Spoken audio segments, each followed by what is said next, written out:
Good evening, one and all, and welcome to another episode of A Scotsman Talks To.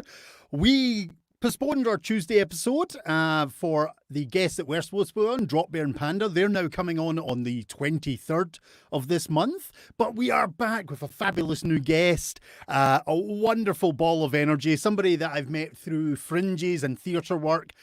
She is absolutely fantastic. So, ladies and gentlemen, I'm going to just bring her straight on and introduce the amazing Melissa Dorsey.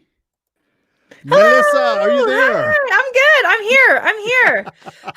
Excellent. I keep introducing you as a ball of energy because that's pretty much what I know you as. This Yes. energetic woman who just kind of does loads and runs about working. But I suppose before we even begin, I think it's only fair. Please introduce yourself and tell the world who you are and what you do. My name is Melissa Dorsey, and I am primarily an actor, singer, musician. Also do playwriting, voice acting, and teaching. So I'm kind of an all over the place sort of a person. I basically want to have anything to do with live performance, Right. So pretty much just everything and anything. but You're not a just, dancer. you're not a dancer. Not a dancer. I have taken like some dance classes and have danced in shows, but I would not classify myself as a dancer. Excellent. I'm just adjusting my camera because I realize that my head is so big on the screen. I keep forgetting when we go into split screen, all of a sudden it goes, boah! That's okay. We like seeing Excellent. So your you're not a face. dancer.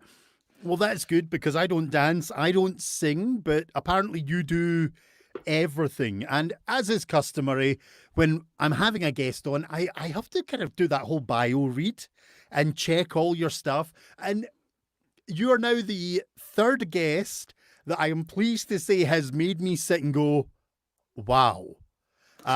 Every time I read the bios, because I know all my guests or most of them, and then I read your bios and your I am bada bada thing, and I kind of go, oh, I didn't know this. Like, for example, I love the one feature in that particular page that actually tells everyone your height.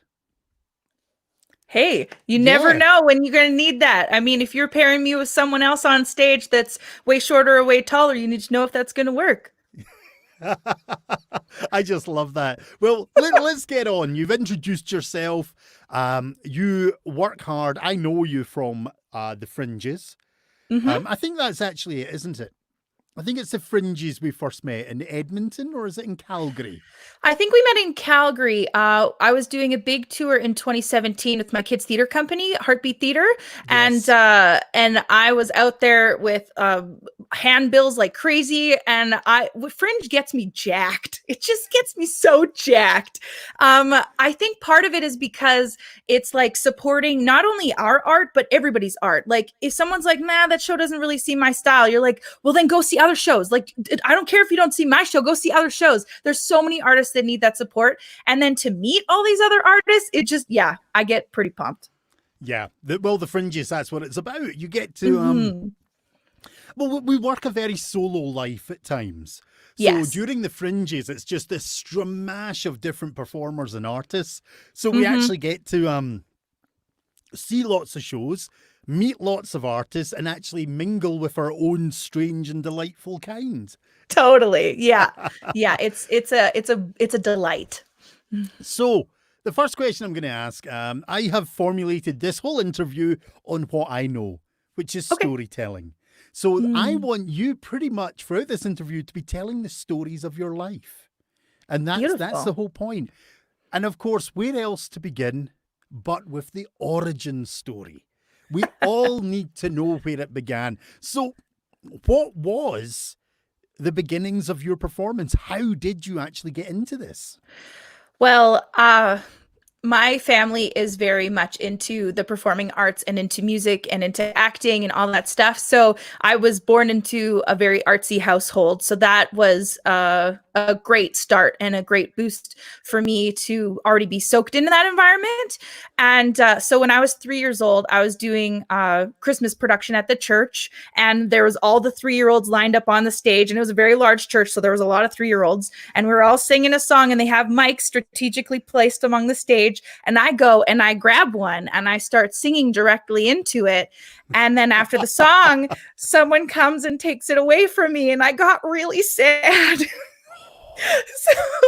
So I feel like I've been performing since forever. My first ever community theater production, I was 7 years old. My mother was in the chorus, and my dad was actually playing in the pit band. And I was in we did the Wiz. It was an all-white version of The Wiz, and I'm not proud of that. But I was only 7. I had no idea what was going on at the time. Yeah, but anyways, okay, I was a munchkin, and my other little brother was a munchkin also. So all 4 of us were in the show at the same time. And I got hooked. I couldn't stop doing it. I wanted to do any chance I got to do in school, any chance I got to do it in the community. I did lots of shows with my family. I did some shows without my family. And then when I finally got to high school and we could start choosing options, then I chose band and drama. And I've always kind of had this feeling of needing to choose between my music and my acting. But it's really been incredible how I've been able to do both of them, and not always at the same time. Sometimes there's more focus on one than the other. But like in high school, for example, I did band all the way through high school, and then I did drama all the way through high school. So that was really great. I definitely didn't take a lot of core courses if I didn't have to, because I already knew what I wanted to do with my life. Amazing. So yeah, so it started super young, and then after high school, I moved to Calgary to go to school for music first. So then I ended up taking, actually majoring in the trombone because my dad's a professional trombone player. You laugh. That I did not see coming. I actually read that. And I was wondering if this was actually a joke, because you had done all this amazing stuff and then sneakily at the bottom you had trombone. And I'm like, is she serious? Yeah, my dad's a professional trombone player. So when I was 9, I'd say, I was like, hey, Dad, you have to teach me to play the trombone. So he was teaching me how to play. And so that's when I went to school for it first. And I coupled it with voice also. But and then I now... I'm sad to say I don't play it as often as I like, but it is still in the house with me. So it's ready to be played. So I don't know, did you actually catch the Johnny Summers one I did? I haven't yet. I've been meaning to go back to watch it because I'm a huge fan of that man. I was like, I have to go after Johnny Summers? I can't do that. He's amazing. Don't worry. Well, that's why I did have that other episode in between, because I knew. I didn't want. I had a feeling that you would have liked. Like, Johnny's just ridiculously handsome. It's really sickening. So I had a lovely couple in between, and of course, for anyone that didn't know, we had Blackout Tuesday, which was respecting kind of the music industry, and performers had decided just to go dark for a whole day with reference to what's happening in America. So you ended up going after Johnny, and I was really worried for you, but you're fine. You're not panicked. Thank you very much. So what else? Let's continue. You've got this epic story here. I'm like blown away by the amount you've done. Well, so yeah, I started the music in college, went to Rocky Mountain College, met a lot of great friends there. I definitely didn't finish my degree because they wanted me to take a bunch more classes than I wanted. And just like high school, if it doesn't have to do with what I want to do, I don't want to do it. So I took the music classes that I could, and then slowly I started actually getting gigs. I was working at Jubilation's Dinner Theater as an ad cast, so like a character server, and then I started getting some understudy roles and went up a couple times, and then I landed a role that was a takeover for someone, and ended up doing 4 weeks on the show, and then I ended up doing a whole takeover in Calgary because they have different cities that the show travels to, and Calgary at that time was the last stop, so I did a takeover for them, and then after that I got like my first full tour, and I was so pumped. And it was crazy because as choir and orchestra in college, we would always do a big 3-week tour at the end of our semester, like in April time. And then after that, I was supposed to go directly to rehearsals for this show in Winnipeg. And I was like riding the high of this like choir and orchestra tour across Canada, and then like going straight to this like show. And oh man, I was just living the life. It was so great. So yeah, I ended up doing a full tour with them, which ended up being a 10-month run. And you learn so much doing 10 months of a show if you want. There's definitely some people that enjoy the consistent amount of work and just being able to do the work and focus on other things. But for me, I was like, every night I want it to be better than it was the night before. And I feel like I've always kind of been that way. Like even through high school, I went to Value Village and got a whole bunch of drama textbooks from the store and was like reading them and highlighting them and studying them. So I feel like I've always been hungry to learn and to grow and to achieve more than just settling for whatever I've got at the moment. Mm-hmm. So that was a great opportunity for me to grow and learn. And then it launched me into starting to take acting classes, and I started taking classes at the Company of Rogues Actor Studio. I know people are like, you already got gigs, why do you need acting classes? You need acting classes, people. It's important. I am a huge advocate for acting classes. Thank you. Actually, side note, since I'm on this topic. Yeah, go for it. When I was looking up some videos today, there was one that was talking about musicians portrayed in film and television, and how often, especially because of these American Idol shows and stuff like that, it seems to be that people just have talent or they don't have talent. And there's a lot of people out there that don't think they have talent because they can't do what those people on stage are doing right now. But they don't know how much work has gone into that. I mean, there are some people that do have a natural tendency into that, but it doesn't mean that that is going to take them to where they need to be if they want to do it professionally or any of that. If they want to refine their skills, that takes a lot of work. And so this is great. This is a message that is part of this this video podcast, to kind of bring home that the arts are kind of there. We are incredibly important to the world, but at the same time, occasionally we're undervalued. And I think it's important that people learn. This is a great message, that people actually understand that, you know, that theatre show you go to, that you watch for an hour or 2 hours, has taken a year, maybe 2 years, maybe longer, for writing, for production, for the actors to study. So, yes, continue, keep going. Rich. Oh man. Yeah. It's the amount of hours also of the training that happened prior to the development of that show, right? So whatever show you're seeing, who knows how much time that they have been spending in school, or that they have been spending time in the practice room, or memorizing their lines, or even doing character studies and watching movies. And like all of this stuff is what we have to do as artists. We need to study our craft. We need to study what other people are doing in our craft in order to fully understand how we fit in that world and how we can utilize what other people are doing to help us learn how to do our thing better. So yes, I will preach this forever, because I think part of it is because I've got a lot of students that come to me that are like, I don't think I'm a very good singer, or I'm not really talented. But I'm like, that has nothing to do with what you're trying to achieve. I think anybody can sing. There's a small, tiny percentage of people in the world that are actually tone deaf. You can argue with me all you want, Calum. I sound like a train wreck when I sing.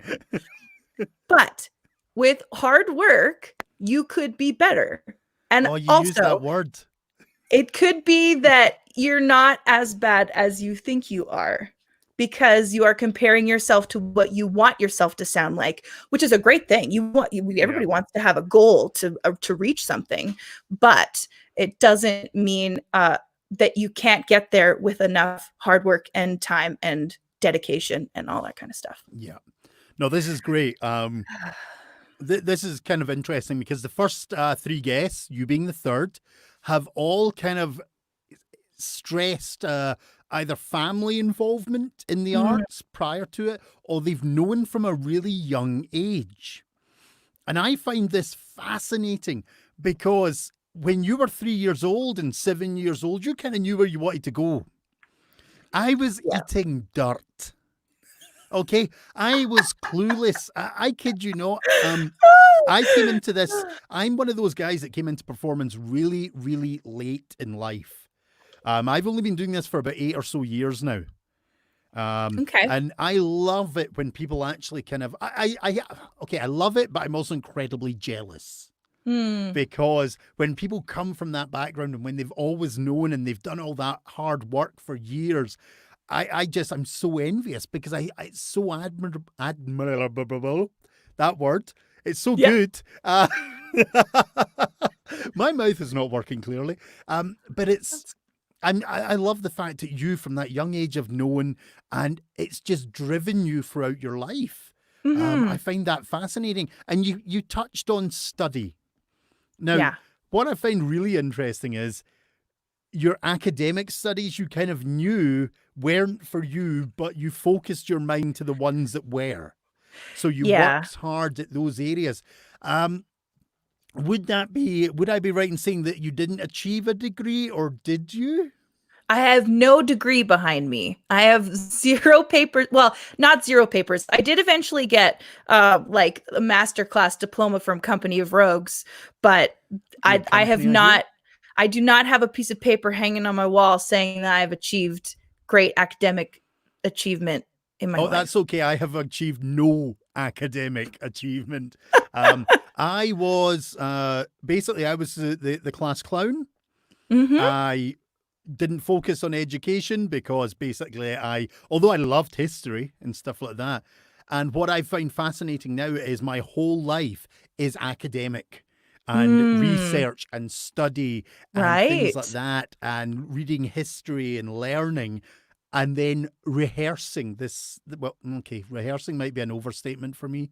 I am a No, lazy no. performer. You You're a you very were dedicated performer. it's just different kinds of everyone's got a different method, right?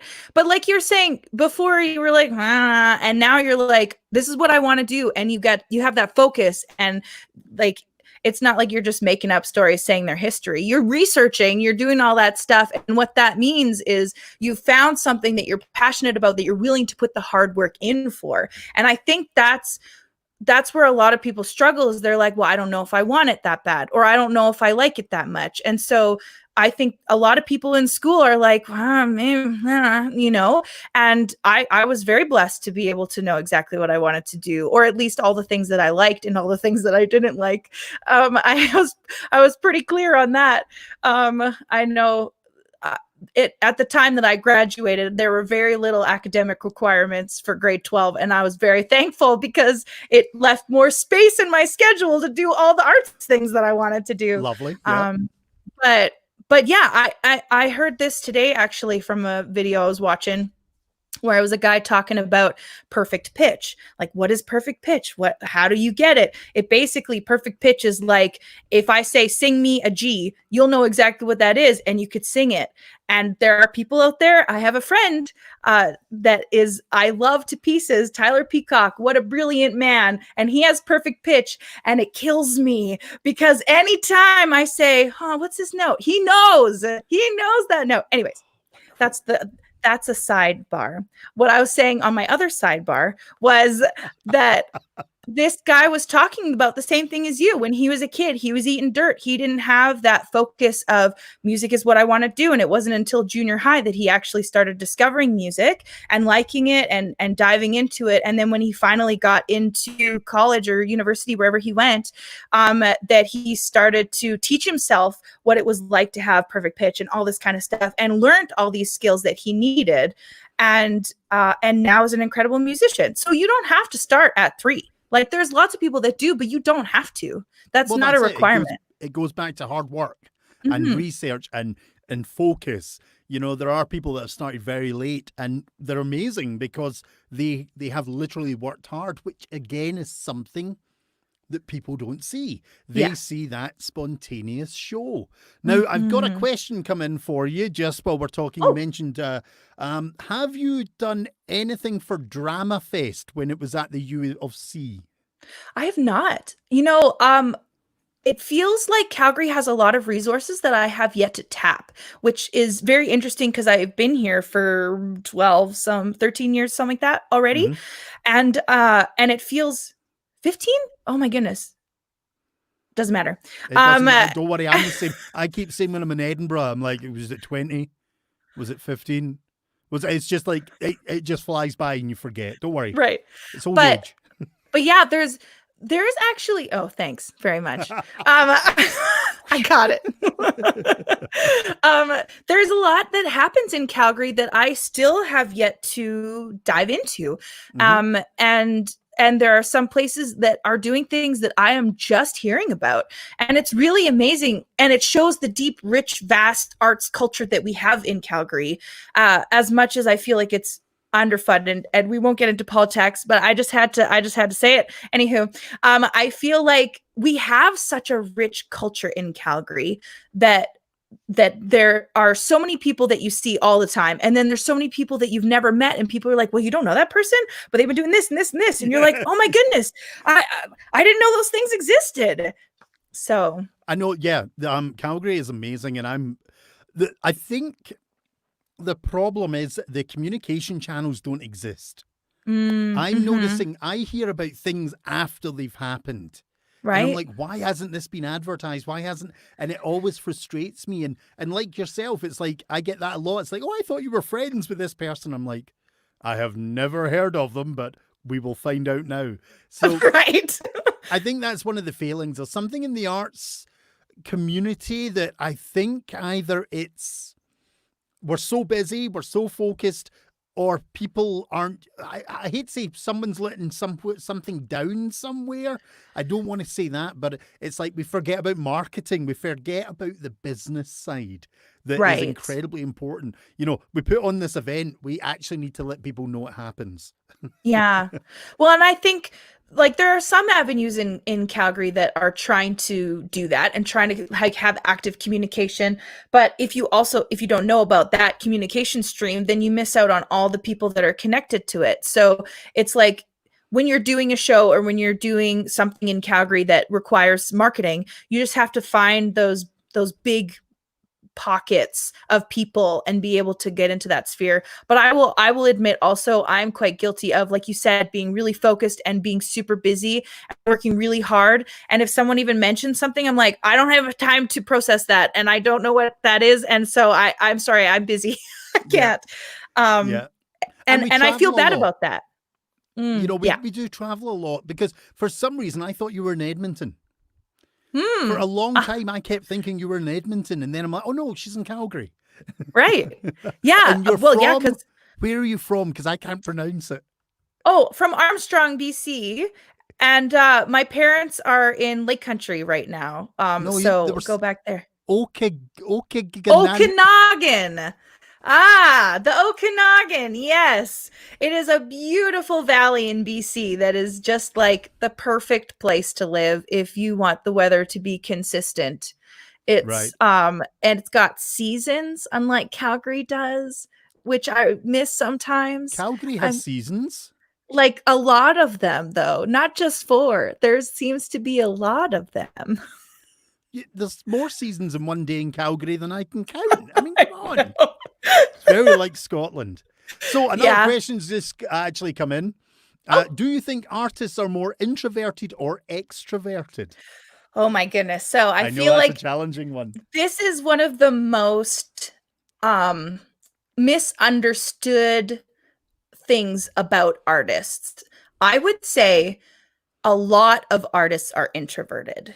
And I say that because a lot of solo time, like you said, happens with the stuff that we have to do. We have to practice by ourselves. We have to memorize our lines by ourselves. We're writing by ourselves. We're composing. We're researching. Like we're dancing. We're stretching. We're running. We're like all of the stuff that we're not, but like other people are. So as far as the artist life, it is very introverted in its essence for the person. But then you often need others to make the art happen. And there are a lot of people, especially introverts, that enjoyed that part of the process because they get to have a cast. They get to have a specific group of people that they're attached to, whether it's their producer or their stage manager or their director or the other cast members that will be with them on stage or other musicians that they're playing with, whoever they're collaborating with. That gives them the little bit of social time that they need in their lives. And then when they get in front of an audience, they are a character or they are a performer or they are doing what they do best. And so the stage fright, even if it is there, they get over that because they want to show this to the audience. And it's not so much like a, look at me, pay attention to me. I need somebody to be looking at me all the time, right? This is something they're passionate about that they want to share with the world.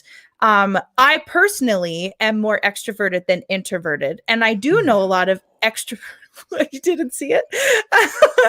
I know a lot of extroverted artists also that, like you, were the class clown. They're always like, hey, check out this joke. I'm a funny guy. You know, they're constantly trying to be that attention getter, or they just love being around people and they love that's what fuels them. There's definitely times where I'm walking and memorizing lines and I'm like, if I just had one person to run these lines with me, I feel like I'd memorize them 10 times faster, you know? Yeah. But I've also developed a process for myself now that works, that I understand, that helps me with that. And everybody develops their own process. And I think that's another thing about artists, is that everyone has their own process. Everyone's got a different route in. Everyone's got a different reason for doing it. Everyone's got a different drive. And so the short answer is they are all classified as neither. Yes. Oh no, it is the hardest question, because I know I'm an extrovert, but I'm also a huge introvert as well. Right. And you'll probably be the same. We love that energy of people, but after we do a big run of shows, we disappear for a month and don't talk to me. Right. Yeah.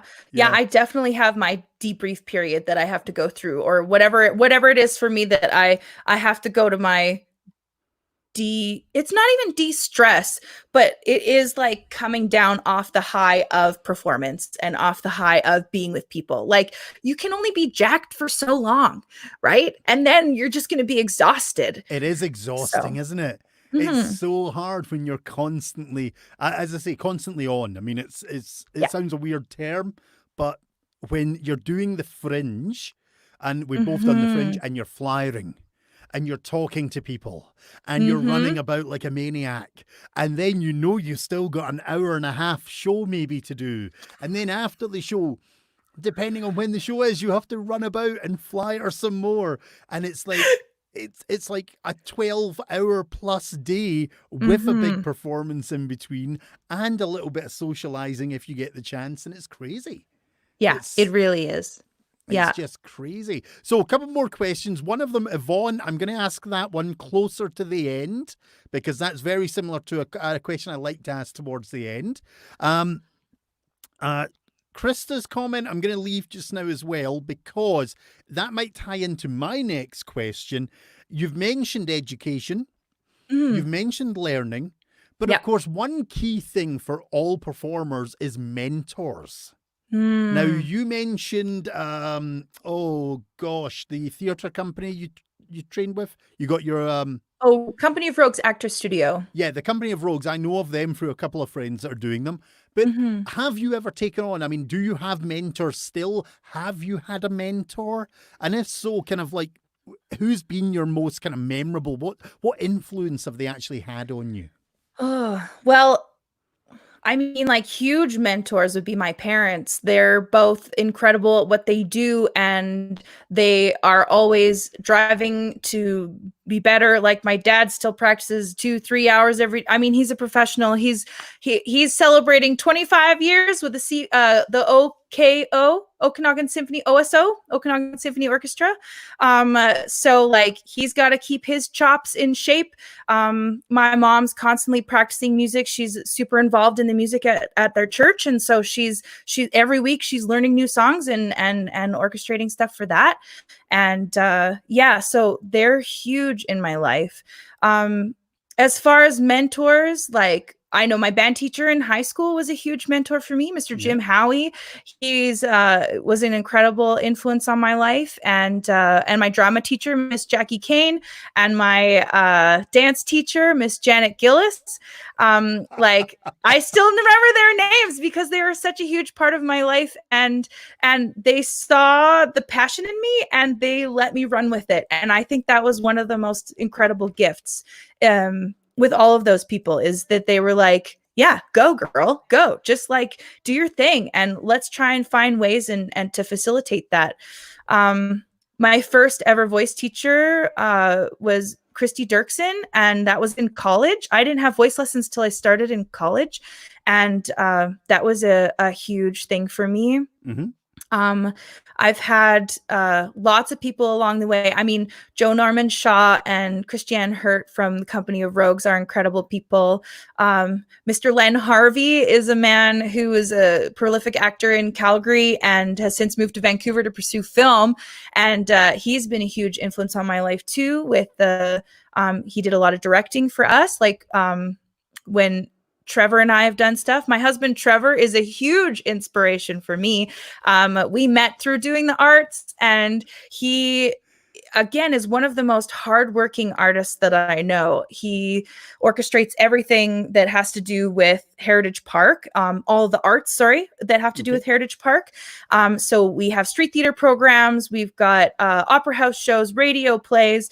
We've got Halloween shows, Christmas shows all through the summer. So I need to chase up your husband by the sounds of it. Yep. He's not a huge talker. He doesn't like the whole interview thing. He's definitely an introverted artist. So I'm usually talking these things for the both of us. But yeah, he's a huge inspiration. I met so many friends through music or acting or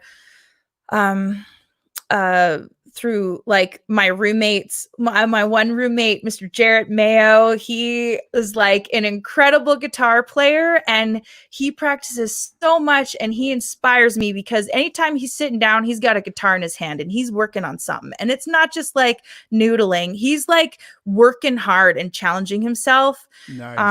One of my best friends, Freddie Naruse, he is just getting into more like production side of things, but he was there my first year of college, and we've been buddies ever since. And his drive, especially right now, he's constantly pumping out videos on Facebook and like calling me and being like, "Have you heard this? Have you seen this?" Like driving me to be better than I am now. Fantastic. So what you're trying to say here is, you don't just have one Yoda, you have a plethora of Yodas. I feel like every artist that I meet inspires me in some way.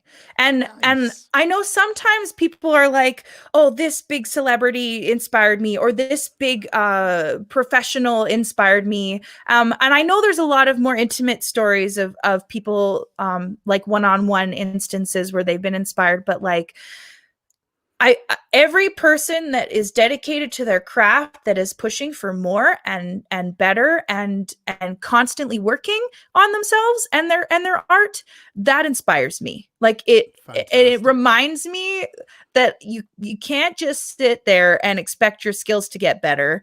You also can't sit there and expect your skills to stay the same as they have. Yeah. As I noticed during the last few months, I had not been doing as much vocally or instrumentally at all as I had been leading up to it. And I noticed, I started singing again, and I was like, I'm vocally out of shape. This is bad. Come on, get it together. Well, what did I say to you before we started? I was like, oh, I haven't warmed up my throat, and I can feel it. Yeah. Because I'm forgetting those little things because we're so... Well, we're in strange times and we're forgetting and we're not used to doing it every day as much now. And totally. I don't care how dedicated you are. this particular time in human existence is so strange that a lot of people are kind of just going, okay, I'm taking a break. And you know, Johnny himself said that he's taking a break. He's taking it easy just now. and that is okay. There's nothing wrong with that. Like I there's definitely been times in my life where I have not practiced, and there's been times where I've just sat on my butt and I've said, you know, I can't push anymore, or I can't drive anymore. I'm just going to take a season of rest. Yeah, And that's okay. And if something, and I've this is something that I've had to come to terms with myself also. If something happens and I get burnt out and the drive is no longer there to keep doing what I'm doing, then it's not worth it to keep going. Like, exactly. Yeah, if I take a break and I step back from it and I heal, or I have the rest, whatever it is that I need, and I come back to it and then I remember that passion and I get reinvigorated, then great. But if I come back to it and I'm like, oh, this job, if it becomes a job, then why are you doing it? It's such hard work that like to do it just as like a hardcore job sucks. Like, why are we doing this in the first place? It's so that we don't have to have those jobs that suck. oh So yeah, I like, know totally.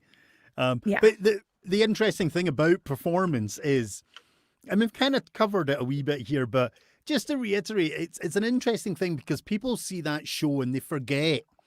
I don't know about your life, but I know about, I would say 80% of my life is admin, Yeah. is hidden away in this little padded cell I've constructed and literally building websites or doing marketing or doing emails. How's that for you? What's your kind of equation for performance ratio? Because you do so much more.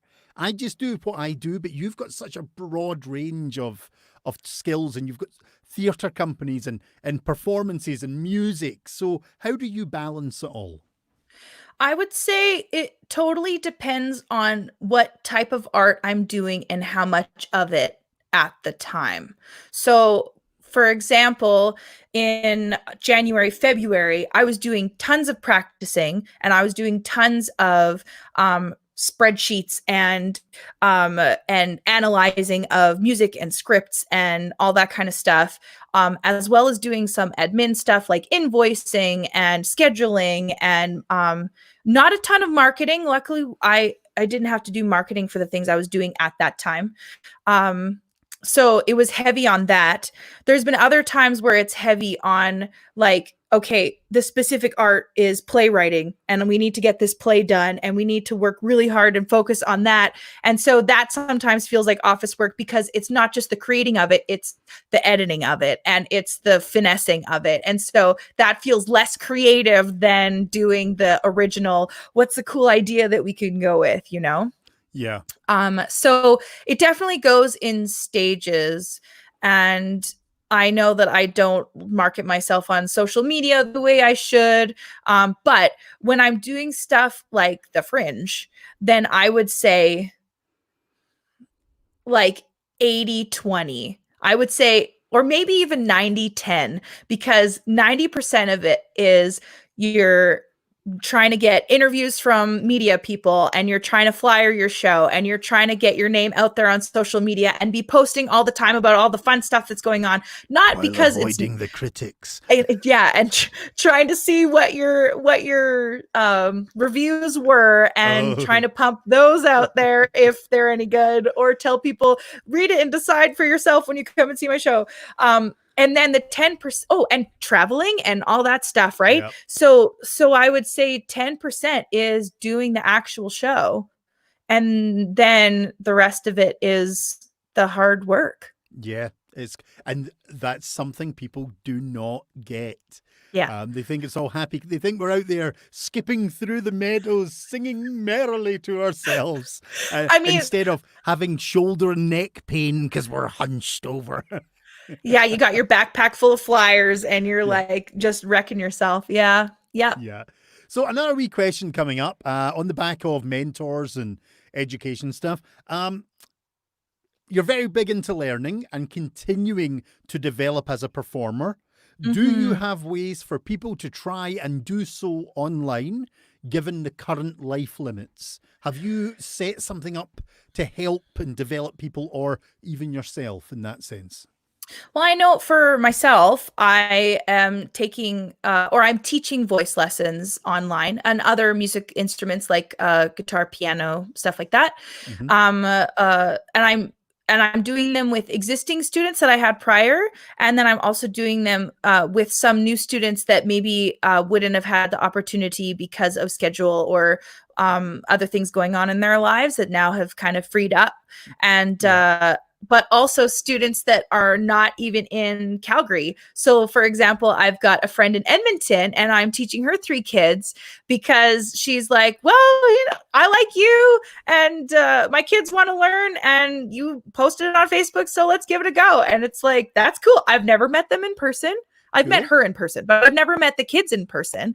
And so it's neat to like be doing that online. And Nice. I think right now there are so many more things going online than ever before because it's necessary. It's necessary. If we weren't going online, everything would stop. And so I think there are tons of things happening. You just have to look for them. I'm also this summer doing a course through Berkeley, in the University of Berkeley in Boston, Hmm. Massachusetts, doing an online vocal summit with them because I want to continue to push myself forward. And I did go there a couple years ago to do a vocal pedagogy workshop, and it was so fantastic. And I totally enjoyed the teachers, and I enjoyed their method of learning and their approach to the work.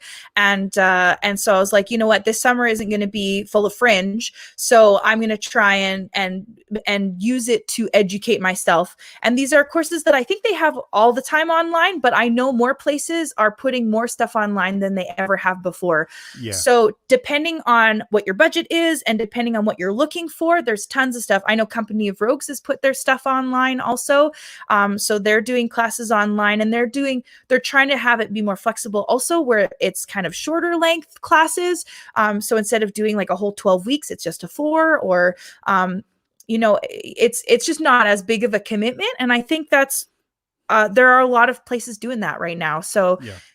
and because people are doing it online, you can take it from anywhere in the world. And that's why like I'm pumped on this Boston thing, because I can take a course from a place that is 12 weeks long that I don't have to be there for and pay for housing and pay for flights. I can be Yeah. in my home doing it. um and I've In your seen PJs, bunny slippers. yeah, I will. um yeah, so I would say if that's something you're into, search it out, and there's obviously going to be varying levels of cost associated with those things. But even I've seen a lot of like drama camps or community theater things trying to do stuff online that is free, that is basically them just trying to keep the community alive and trying to keep people's skills sharp and getting them excited about that, because it's a good outlet. Arts is a great outlet for Yeah. stress or for emotions and connection and all that kind of stuff. Excellent. Excellent. But you have your own courses online. So there you go, folks. You've heard it. Search out Melissa, her website. Facebook is Melissa Dorsey, if I remember correctly. And Yeah, you've also got, oh, what's theatrically the other one? obsessed. Oh, theatrically obsessed. Yes. Yes. And So then that's obviously you've got your website, Melissa Dorsey, and she's got an I am bada bada bada page as well. 5'7", yeah. I think it said. I don't even remember. I'm gonna have to go back and look at that because I haven't edited that in a long time.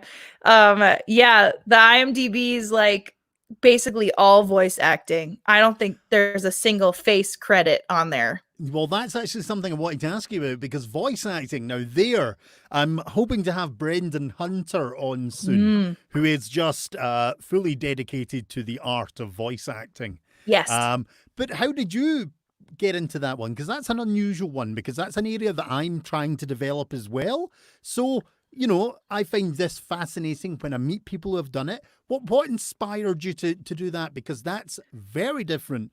Well, it's similar, but very different to what you're normally doing, which is face to face. Yeah. So for in my live performance, I'm often classified more as a character actor, where I like to put on the physicality and the voice of someone different than myself. I've definitely in the last handful of years done more naturalistic or realistic or true to self acting, where I am a character that is more like me, or I'm just playing a human on stage and not a caricature.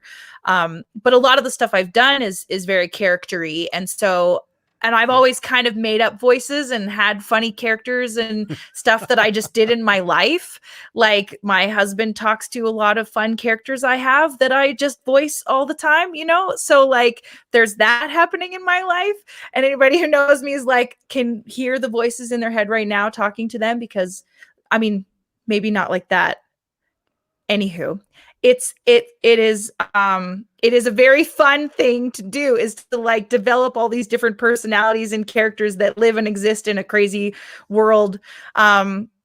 So because of that, then I've been interested in voice acting, and I remember watching, I don't remember if this is before or after I got into voice acting, but I remember watching one panel at a Comic-Con, and it was a bunch of voice actors, famous voice actors like Billy West, and of course I'm not going to remember anybody else's name right now because I'm on the spot, but they were reading episode 4 of Star Wars with their different character voices. Nice. And it was amazing and hilarious, like to hear Bender being like Darth Vader, or you know, like things like that, where you're like, this is so fun right now. Anyways, so that just gets me so pumped, because voice acting means you are not limited by your physical person at all. And I've always tried to pride myself on being able to physically just differentiate between a bunch of different characters, but it just takes it to another level. So I found out about ToonVox after Googling forever about it in Calgary. ToonVox is run by Brad Belden and Jonathan Love, and they work out of Blue Water Studios in Calgary. And they are, they're doing lots of voiceover for dubbing. So anime or other languaged cartoons that want to be translated into English often will go through them. Like they've done a lot of incredible stuff like Dragon Ball Z, and of the stuff that I've been involved with is like Cardfight Vanguard, and they're doing Little Prince and like all this kind of stuff. So they put on a workshop that had to do with figuring out how do you take what you see on screen and the script that's in front of you, that's in English. We don't do it in the other languages. We're doing it in English, and figure out how to make those work together and how to make a character come alive that way.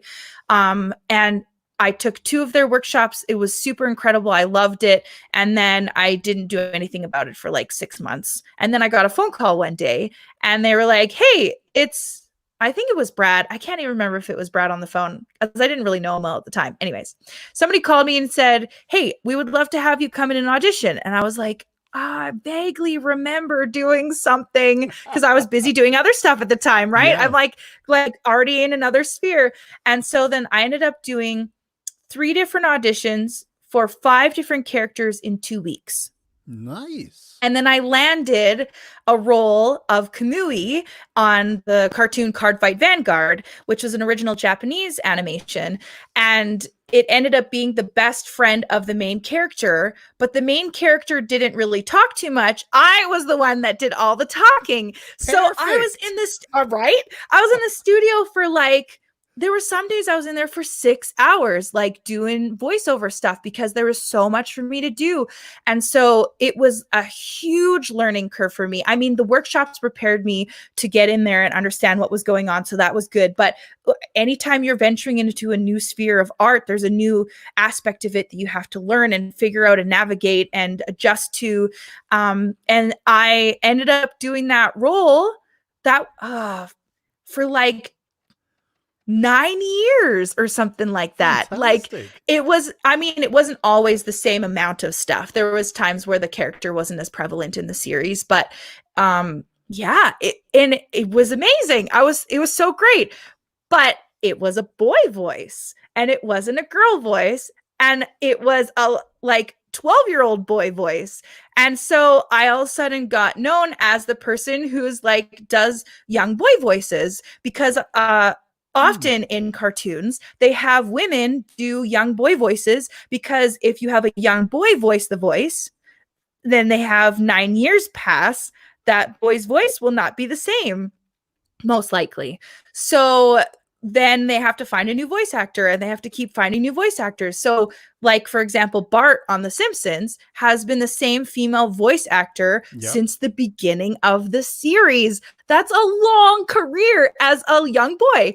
And so if they had had a young boy, it would have had to be recast so many times. But she has made her way, and I forget her name and I apologize, but she has made her way like doing that the whole time. Way to go, girl. That's fantastic. Yeah. I love it. I'm loving this, because this is an area I want to develop into. But the problem is I have already been stereotyped. Apparently all I can do is angry dwarf. That's it. Yep. Apparently angry dwarf or sinister thug.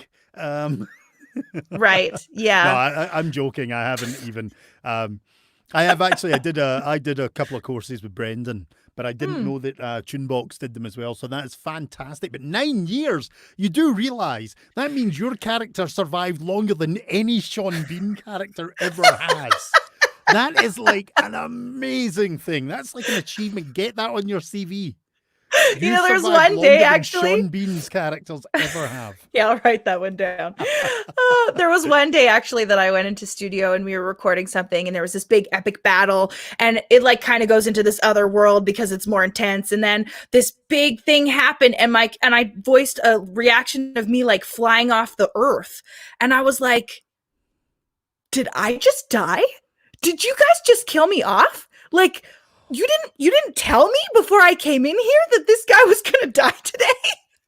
Turns out he didn't, because he came back like 2 minutes later in the scene. Anyways, it was a moment of like, nobody prepared me for this. I didn't know I was going to die today.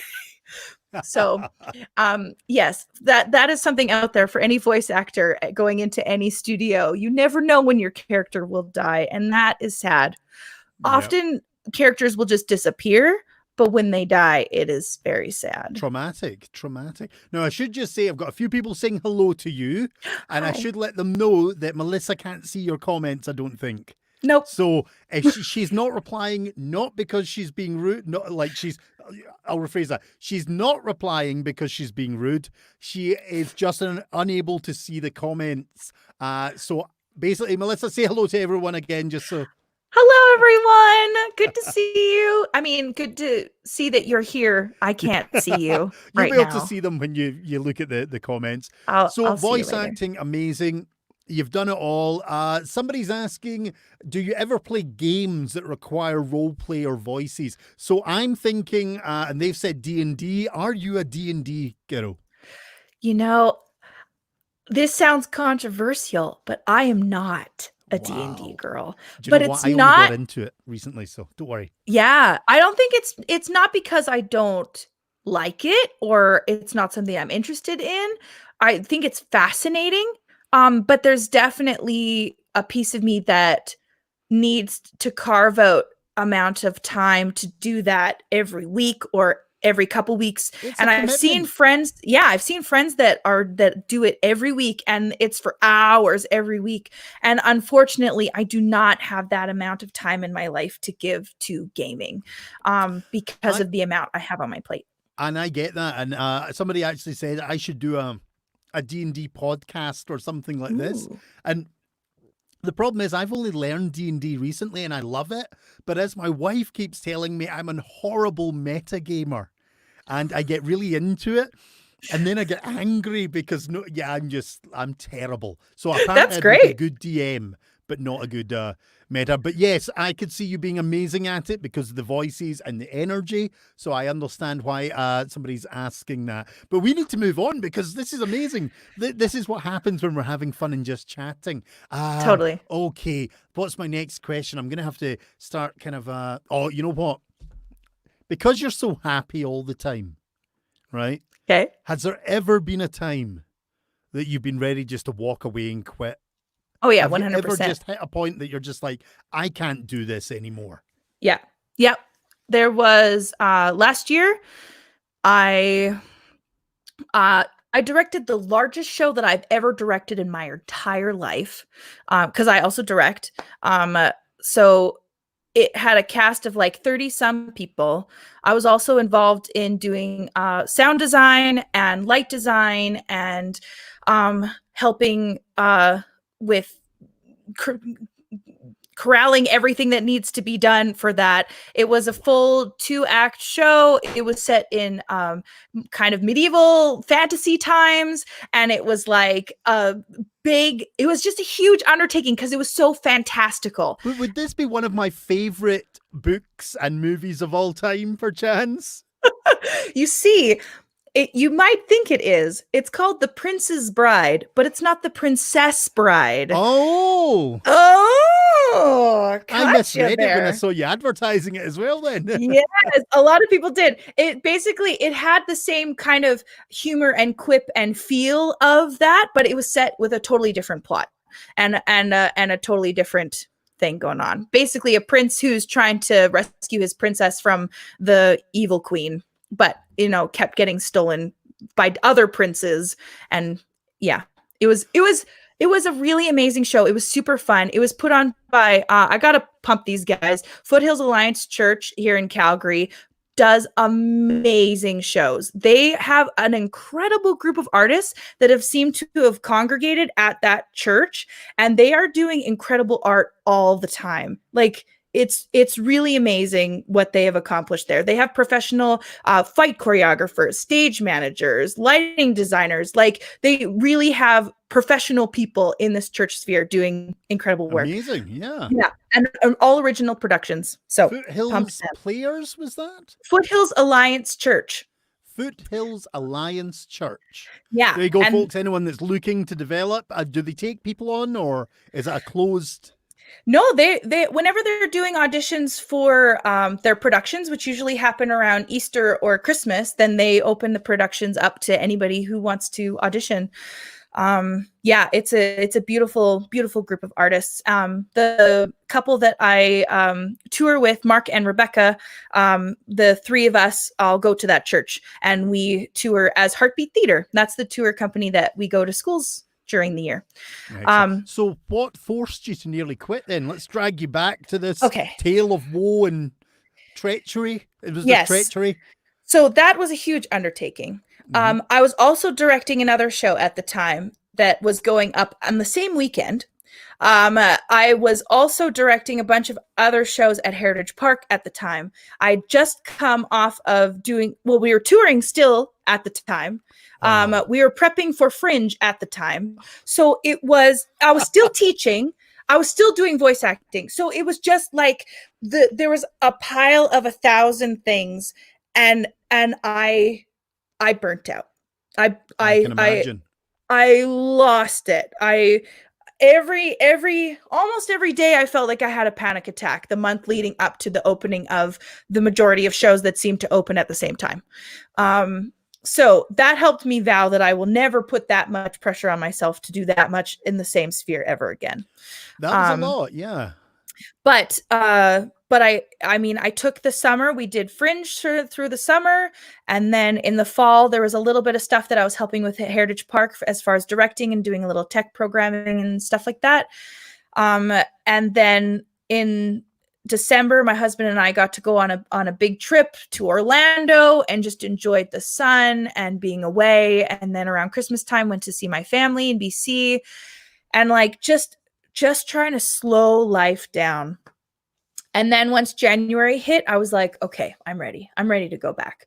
But it took a good 6 months. And the whole 6 months, there were definitely pockets of, I'm still glad I'm doing this, but it was like my capacity was so much less than it was before. It was just shrunk down to like 10%. No offense, but you were doing a stupid amount. I mean, that was just, I mean, total respect. But Melissa, that was a lot. Yeah, like, it was. When you're encompassing that whole thing, knowing how much it is just to do one show. if you were doing multiple shows and then add all those elements on top, Yeah. my goodness. Yeah, But it well was. done. But we're Thank you. glad you didn't give up.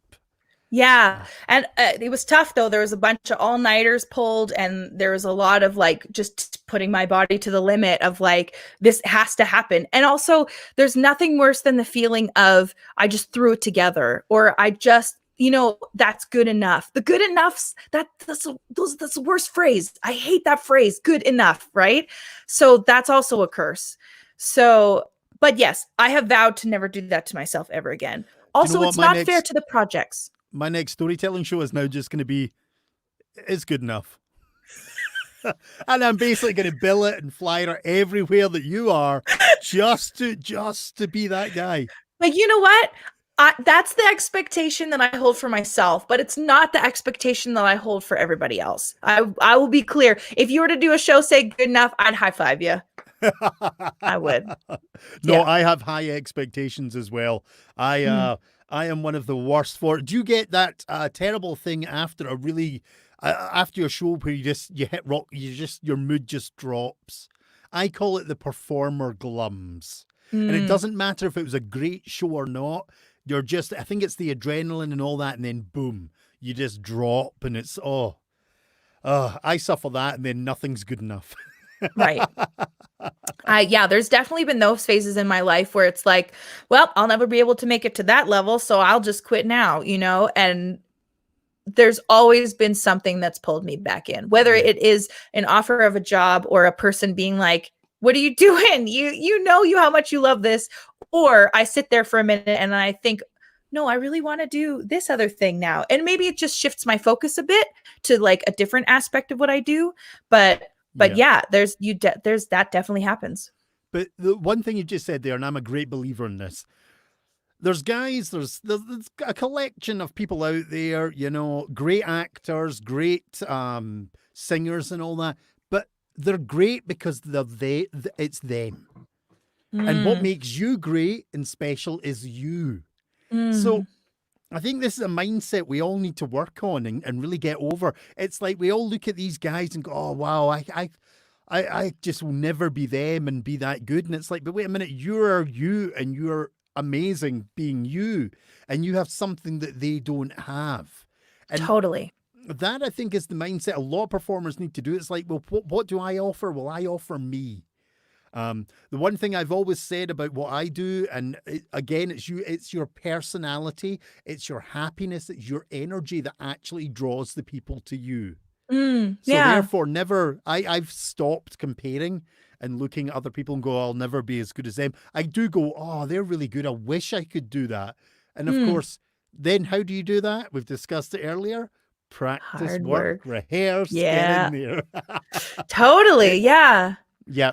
But yeah, your voice is going to be totally unique to someone else's voice, even if you're telling the same story. And I think this is one cool thing. Like at Heritage Park, we often are double casting roles because it's a demanding job and we need people to be able to have days off. So we have two people in the same role at Heritage Park saying the exact same lines, usually doing very similar blocking. Very rarely will we do different blocking for different casts. And the difference in the performance is huge. Like one person's energy bringing into one role is going to be totally different than another person's energy in the exact same role. And it just reiterates over and over again to me that like you could be telling the exact same story that person just told, but it's going to be totally different because of your unique perspective and your unique voice and your unique style. So yeah, I totally agree with that. And I have seen lots of storytellers and I thoroughly enjoyed your storytelling show. So thank you for No, I did. I remember at the end, you said something about like you can videotape or whatever, but you were told like one kind of last story, and I my camera out, and afterwards I showed Trevor. I was like, Trevor, look, this is the guy I was telling you about. And he was like, oh, that's great. I want to go and see that guy. So stop it. Stop. Yeah, it's true. It's true. I really appreciated you. Thank you. Thank you. Well, we're getting close because I don't want to keep you all night. I think we could probably talk all night quite easily. Yeah.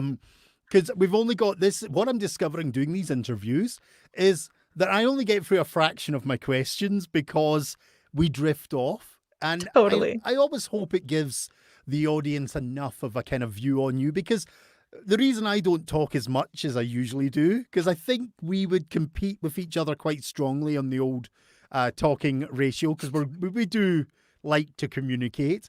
Yeah. But this is about you. So I'm hoping that I've had a few comments that I'm seeing people are like, whoa, I didn't know that about you. So this is good. This is why I love doing it. But before we wrap up, we're moving on to a very special part of the interview. And these are questions that I asked the audience to send in before I started doing this. And these are quick fire, silly, interesting, and just basically, the way I say it is this is a psychological test that if you fail, they will be knocking down your door. All right. Yeah, Here we they'll be go. coming for you. Wow. Okay, sorry, just a comment there. I'm like, yeah, Catherine, on you go. No.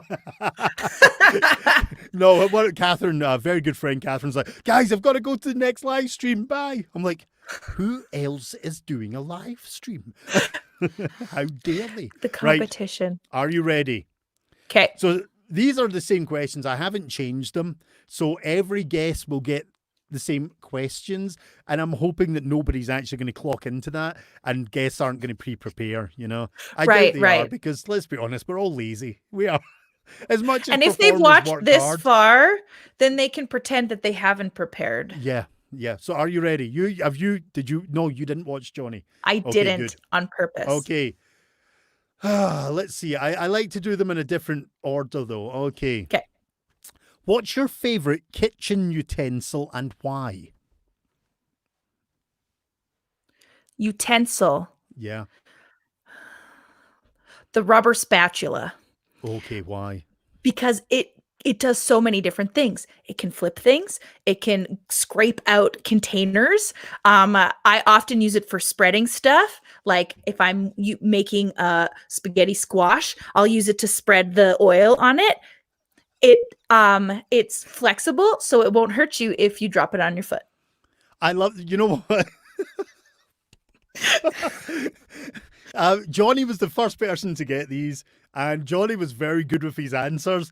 But definitely the fact that you've just given about 4 examples, I like that. That's good. Okay. Garden gnomes, what's your opinion on them? I think they can have their own lives if they choose to stay in the garden, good for them. But if they really want to leave and find their own adventures around the world, I say go live your life, man. Okay, excellent. I'll pass that on to them. Okay. Okay. What superpower would you want, and would you use it for good or evil? So I don't know if this is a superpower, but it's definitely not something I can do right now. And that is, I would love to have the power of a cartoon character to be able to turn into whatever I want, whenever I want, because then I could on stage become the voices or the physicality of the voices that I voice. So instead of having to be in a cartoon booth and record just myself and looking at a screen, I could inhabit, like, I don't know if you ever watched the Looney Tunes. There was, Tiny Toons. There was Babs Bunny. And whenever she would impersonate someone, she would like spin and then become that person, or like an impersonating costume. Yes. I want to be her. So I don't know if that classifies, but I would basically just use it for performance. But would that be for good or evil? I don't know. You'd have to decide. Is my performance good or evil? Okay. I like how you're sitting on the fence on this one. I mean, like, basically, it sounds like I'm using it for myself as opposed to the betterment of humankind. If I wanted to choose something for the betterment of humankind, I'd have super talking, convincing abilities like Jedi powers. I don't know. That could be used for bad as well. You know, you may not have heard of a little group called the Sith. Wow. Yeah, you're right. That, yeah. That could be There's bad a news. darkness in you, lady. There's a darkness in you. Okay, great. Let's move on. Pineapple on a pizza, yes or no? Heck yes. There was actually the other day, Trevor made a pizza for me and we ran out of pineapple and we were both sad eating our pizza. Oh, As I said the other day, my favorite is ham and pineapple with black olives. Ooh, Yeah, nice. that's sweet and salty. Just so good. Yeah. So good. Okay, excellent one for the pineapple. I like it. Okay. Which is the right way to hang the toilet roll? I think if you can hang it so that you can pull it off of the roll. If you staple it to the wall and you can't pull it, that's the wrong way. If you can Okay. use it, it's correct. Right. I So have- it doesn't I have matter no which way as preference. long as it's functional If you can, yeah, and not if you filled can with get it. staples, because that could be delightfully uncomfortable depending on your viewpoint. Yep, could be bad. Ouch. Okay. You're stuck in an elevator with one person. Who is it? My husband. Okay. I'm going to give you that because, yeah. You didn't say celebrity. No, but I said one person. You're right. You know, I'm not, Yeah. I don't want to take that away from anyone. Okay. Which musical act is your guilty pleasure?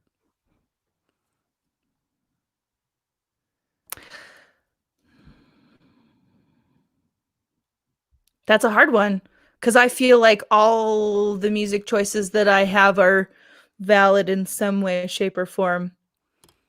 Okay, which one would you say would be the most embarrassing if people discovered? Again, I feel like I can justify it. But the only thing that comes to mind that I've been turned on, like turned towards, is Lady Gaga.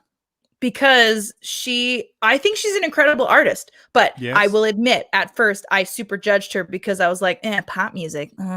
So, but that was also in my super judgy music phase where I was like, all music that is pop music. Yeah. Yeah, but I Which grew I up in don't the believe rock anymore. scene, so it was basically anything that wasn't rock or metal. Right? And now I'm like, I like country and I like this. And actually, the reason I asked this is because I was doing one of my live streams and somebody caught me out.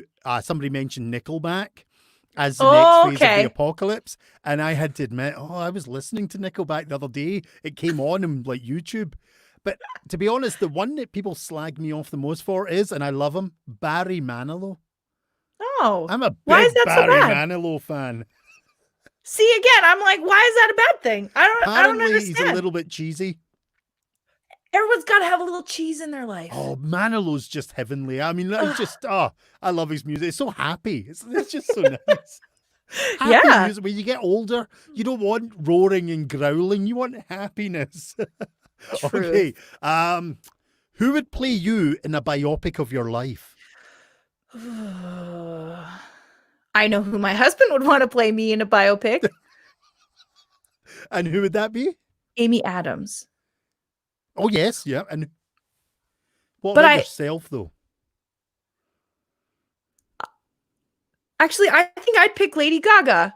Nice. Yeah. Strong. I feel like she's got a good mix. Yeah, like a strong, And she's a strong very good female. actress, actually, from what She I've is. seen. And Good. I'm just thinking like she's taller than me, or I'm taller than her, and we're different sizes. But she's got, I mean, yeah, I think it'd work. Why did the chicken cross the road? Because he wanted to see what the show was that was happening on the other side. It was a Fringe. He had to go see another show. You know, that is the one question. Even everyone I've asked that has kind of went.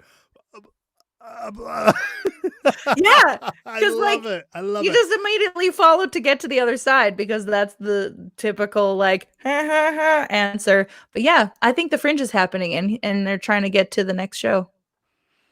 Excellent. And the last question. You're in a bar. You're about to get in a fight. What is the soundtrack that starts playing for this scene?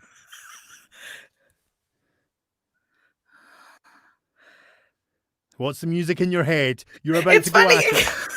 It's like the song I have in my head is from a show that I did where I actually fought. Well, I sung this song and it was Kung Fu fighting, but I do not know Kung Fu. I am not like martial artist at all. but Okay, I'm that's gonna, your disclaimer. yeah, The song is Kung Fu Fighting, but my disclaimer is I have no prior history or knowledge of Kung Fu Fighting. none at all. So it Okay, really doesn't make sense.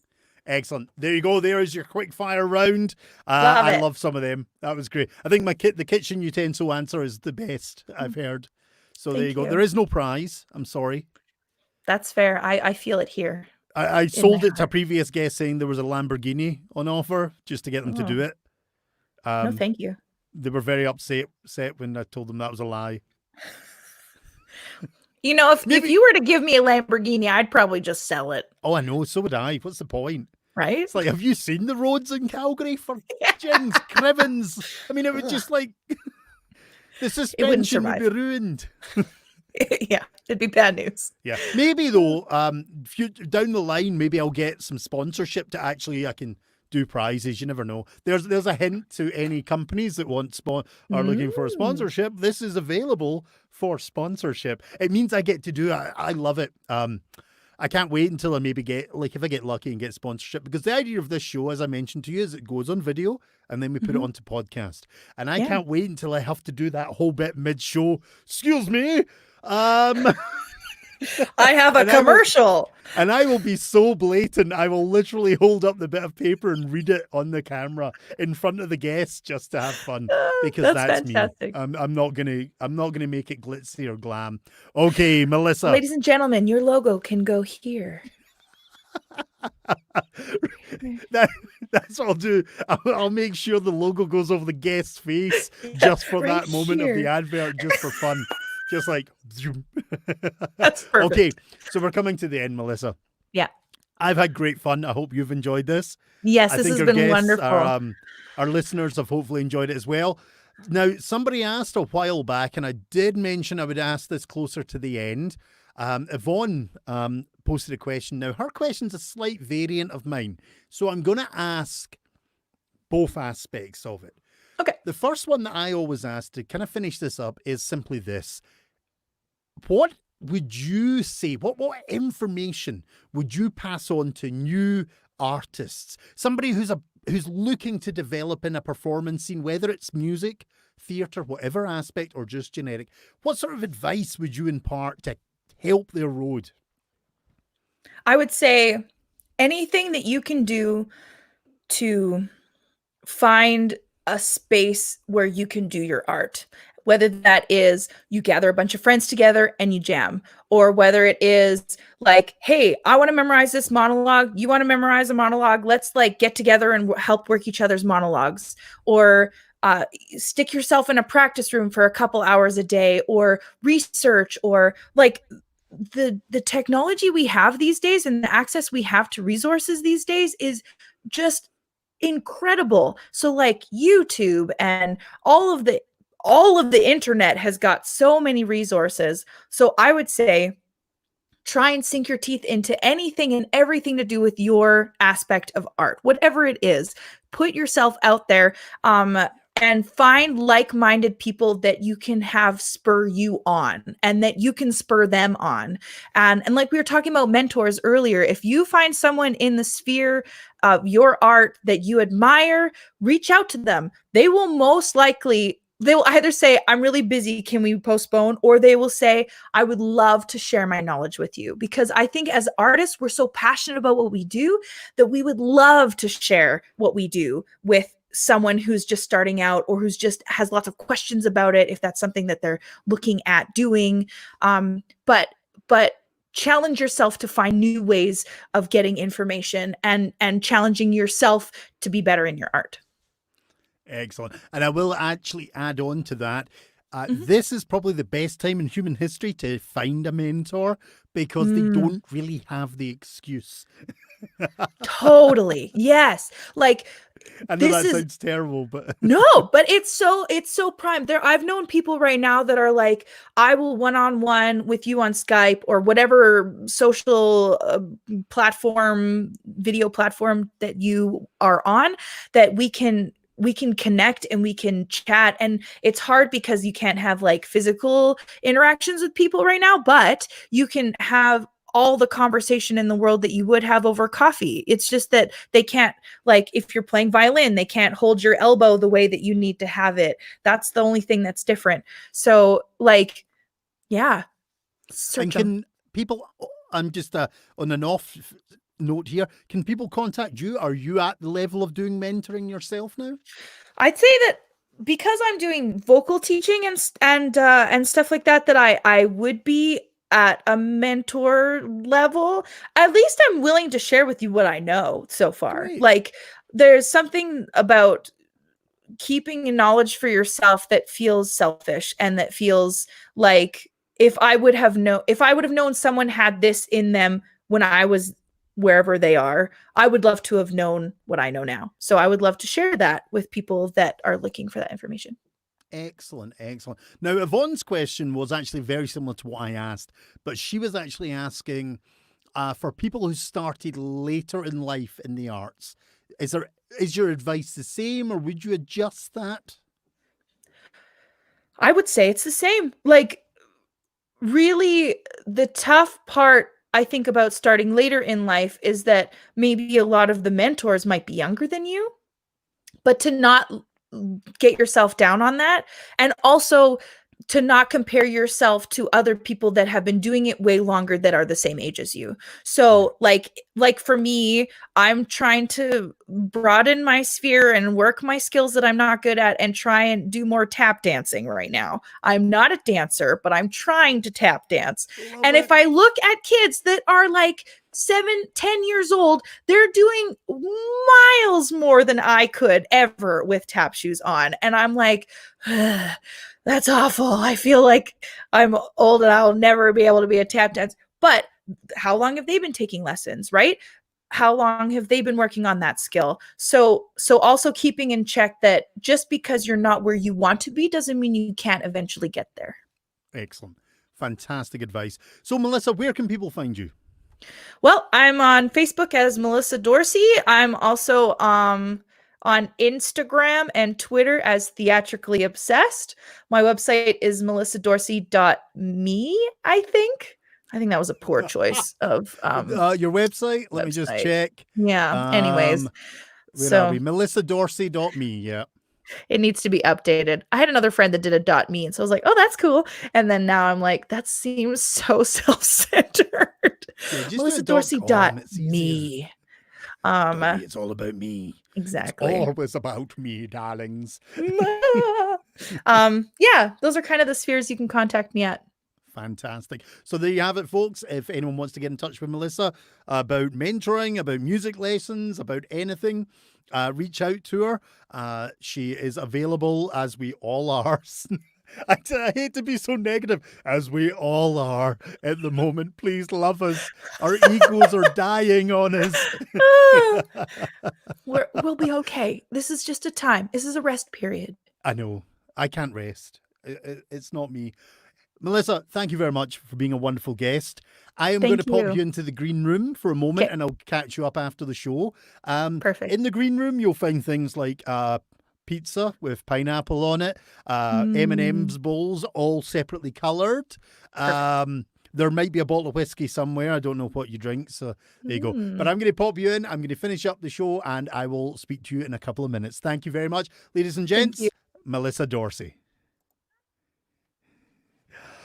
Wow, fantastic. I really enjoyed that. I hope you folks have enjoyed that. I want to thank Melissa again. If anybody wishes to be on the show that is in performance, my email is at the bottom of the screen now. Please do reach out to me if you wish to be on the show and be a guest. We are always looking for more. I will be posting a new schedule for the up-and-coming guests soon. But with that being said, our next guest coming on Tuesday, and the date has escaped me. I've got my thing down here. I really should have checked that before. I don't know about you guys, but dates don't exist anymore in my mind.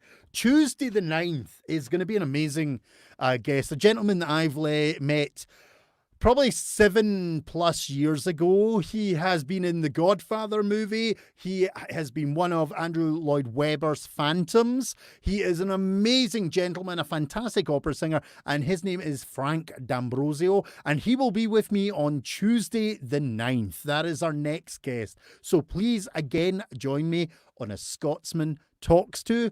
Ladies and gentlemen, it has, as always, been a pleasure. Thank you very much for listening, and have a wonderful evening.